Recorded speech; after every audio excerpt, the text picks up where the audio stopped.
welcome back to my channel.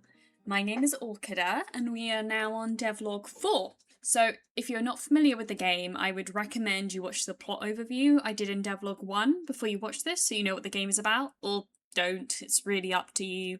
What I said last time really came true. I completely messed up the schedule, monthly is not happening. So I'm very sorry about that and thank you for your patience. Today is less of a devlog and more of a discussion, really, about platforms and about what I'm going to do going forward. So while the release probably won't be for a while now, I still think it's worth thinking about what I'm going to do then, rather than leaving it to the last minute.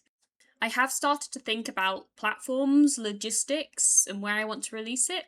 For my first game, Aerial Outcast, I just released it on itch.io, and that was enough. I actually think the page desperately needs updating now because it's been years since release and I was 17 when I released it, and I might redo the trailer, but that's a different topic altogether. But there's a lot to think about. Even on whether I want to keep the title or not, the game has already changed titles 2 times. First, it was Mansion Mystery, and then Hibiscus Mansion Mystery, and now it's Carnation Girls. I think it fits pretty well symbolically, and it's fairly catchy, but it's still something to think about. If you have any better names, feel free to drop them in the comments, but I guess I'm very familiar with the name Carnation Girls now. It just feels right, because I've been working with it for so long. Yeah, the demo for Carnation Girls has been up for quite a long time. It's been up on itch.io, as you might guess, and that's standard, especially for demos. I definitely plan on having the full game released there. It's geared up quite well for indie devs, and it's a lot more friendly, I think, a lot less intimidating than the alternatives. It also doesn't cost any money to put a game up on there. They only take like a little bit off the profits, and that's technically still optional, although they will guilt you if you put it too low. They will guilt you. But if you can handle that, technically it's completely free. Although obviously I think it's best to support the website if you can. Those developers do need money too and all that. There are a lot of other options I haven't really used. They're also focused on indie games, like Game Jolt. I know, and why is Game Jolt the only one I can think of? But yes, Game Jolt. If there's any in particular you would recommend, please let me know. I am always open to it. But yeah, that's as far as specifically indie platforms. So as far as platforms, of course, I need to think about ones I'd actually be able to put the game up on, because, you know, the scale and all of that. Of course, the other obvious one aside from itch.io is Steam. You know, the biggest platform for games generally. It does seem like a good idea to put it on there, and there's a much larger like audience on there, but it also means a lot more competition and it feels a lot less friendly overall than itch.io. It's a lot more scary to me. I think, you know, people's libraries are full enough on Steam. No. I think people's libraries are full enough on Steam. Also, the thing with Steam is that it costs money to put your game up on there. It is specifically £73.99, which won't seem like a big deal to a bigger dev or an established dev or even a standard indie team, but to me it's a massive deal just dropping £73.99 on something which I know, you know, I'm not relying on ever making that back, right? And so it's just, yeah, it's just going to be me spending that much money on putting it up there. It's a lot harder to justify it to myself in that sense. I mean, it can be recouped after earning over $1,000 US dollars. But at that stage, what's the point? I feel like at that point it doesn't really matter to me at all. Because, you know, I do know it is to prevent bots and spam games, and they have had a lot of problems with that.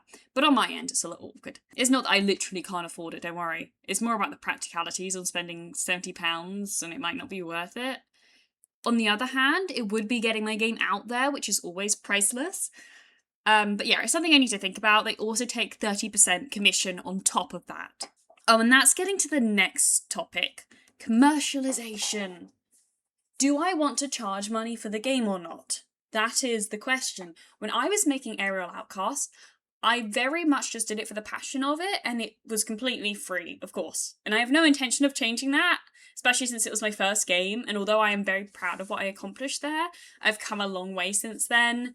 It started when I was just 13 and I, released it when I was 17. So it holds a very special place in my heart, but it is still a bit unpolished in places. It has heart, but yeah, I feel like, at this stage, I wouldn't I'm glad, I wouldn't monetize that. But Carnation Girls, however, I am a little bit more unsure. I'm in a very different place than I was when I made my first game. I am now an adult, and I do need to support myself. Of course, I don't expect to support myself off of this game by any means. But it does force me to think about making money more than I used to. On one hand, charging does limit how many people will actually be able to play my game. And I don't expect it to be a huge number anyway, and I'm extremely grateful for anyone who has an interest in my game. It does make me really happy, and I don't want to lock anybody out behind a paywall. It does also add a lot of pressure on my end, since I'll need to make sure the game is extra polished if I do. I mean, I intend to make sure it's polished anyway, but it adds a lot of extra pressure if people are paying for it. I do want to make it worthwhile for people. I mean, even if it's free, I don't want to waste anybody's time, but I feel like it's even more so if people are actually paying money for it. And I suppose there is some self-consciousness there about if a game I make could ever be at the level I could charge for it. I imagine a lot of devs experience this. Either way, we have quite a while to go before we have a finished game, so I hope to enjoy the process regardless. I think that's the most important part of it, which is why I like these videos, because I found it's a good way to gather my thoughts and keep track of my progress. So I hope I can keep you somewhat entertained on the way. I know I haven't really put any jokes in here, at least not at this stage. I don't know if I've edited anything in afterwards, but I hope it was informative, at least. I know it can be a bit demotivating sometimes, with what's happening at the moment and the rise of generative AI, or, the specific type that they're using at the moment, for what I'm doing. Since I'm making this all by myself, and it's like, what's the point anymore? No one's really gonna care at the moment. Like, why make this at all if you really care? I get a little paranoid because I know I have a certain way of speaking and I worry that people are going to mistake me for an AI. I promise I am just British. I do realise that a lot of that's kind of playing into, in a way, I don't want to say big tech, but I guess sort of that industry's hands is to encourage people to stop making art and just give up hope on everything, to drag us down to our level. Art is not, the image itself or the game itself. It's just, it comes from the effort to make it in the first place. It's a communication between humans, and no art is worthless, even if one person sees it and it's just like my friend. I hope I don't sound too snobby, but it does really matter to me that all this work is my own. Even if I make a genuinely bad game, it would still be better to me than a polished but empty one that I didn't actually make, So, more than anything, I do like making things. I like making drawings or drawing drawings. I like making music, programming, designing, writing. Even if I'm nowhere near the best at any of those things, I do like doing them. I enjoy the process. Not everything is about efficiency. And, especially for the art side, I mean, I think this applies somewhat for art and music. I know a lot of the artwork isn't always the most polished. I mean, I really like it, just, drawing and making art. I know I can suck at some things like drawing arms that are the right length. For a good period of time during the process of developing Aerial Outcast, I didn't even notice that the arms that I drew were halfway only up until the hip. Like the arms were literally tiny, and I didn't even notice. I didn't even notice until somebody else pointed it out to me. And so I feel like obviously if this had happened later and I put that out somewhere, then people would accuse that of being AI, when in reality it's just, well, realistically lack of skill. And I feel a little bit paranoid a lot of the time about a lot of it there is that people are gonna mistake points at which, I'm lacking skill for me, using AI, which is the most insulting thing, I think. and the most distressing thing I think you could say to people at the moment, relating to this, or relating to something that they've made. Sorry, I got into a bit of a tangent, but it's just something I've been thinking about while developing this game. Again, I think the best thing to do is always just to push forward.